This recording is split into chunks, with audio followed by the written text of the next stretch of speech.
আপনারা জানেন হাইকোর্টে আমি গিয়েছি ক্যানিং পূর্ব বিধানসভায়। আজ পর্যন্ত গণতন্ত্র মেনে কোনো ভোট হয়নি। ওখানে কিছু হারমাত আছে তৃণমূলের, তারা বুথ দখল করে তারা ভোট করায়, সাধারণ মানুষ কিন্তু বুথ কেন্দ্রে যেতে পারেনি।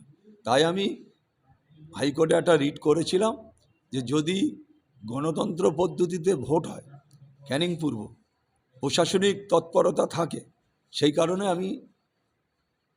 এইটা আমি হাইকোর্টে করেছিলাম। হাইকোর্টে সেই কারণে আমি করেছি, হাইকোর্ট যেটা ভালো বুঝেছে সেটা করেছে। আমি নির্বাচন কমিশনের কাছে আমি এর 3 দিন আগে গিয়েছিলাম। আমি লিখিত কমপ্লেন দিয়েছি, ওনার সাথে দেখা করে এসেছি, ডিটেলসটা বলে এসেছি যে এই কারণে ওখানে নির্বাচন হয় না, ওখানে কিছু হারমাত আছে, তারা বুথ দখল করে নির্বাচন করে। উনি আশ্বাস দিলেন যে কোনো রকম বুথ দখল, কোনো রকম এলাকায় সন্ত্রাস, কোনো রকম ঝামেলা হবে না। তারপরেও এখন মানে তৃণমূলের যারা হারমাত তারা বাড়ি বাড়ি গিয়ে হুইপ দিচ্ছে, কেউ কোরআন শরীফ ছোবাচ্ছে, কেউ বাড়ি গিয়ে বলছে ছোট্ট ক্যামেরা থাকবে, আমরা বুঝতে পারবো কে কিছু ভোট দিচ্ছে।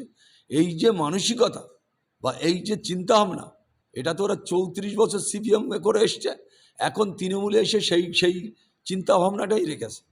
এখন মমতা বন্দ্যোপাধ্যায়ের দল যে আসে শের, যে এই মমতা বন্দ্যোপাধ্যায়ের দলে 50% এখন সিপিএমের লোক চালাচ্ছে। এখন সেই কারণে আমি করেছিলাম।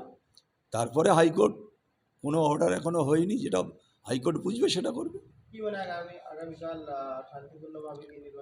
আমার তো ভরসা নেই শান্তিপূর্ণ নির্বাচন হবে। এখন থেকে দেখা যাক, আমি দেখতে চাই রাত্রি কি ভূমিকা পুলিশের আছে বা র্যাফেদের কি ভূমিকা আছে, তারপরে নিশ্চয়ই বলবো।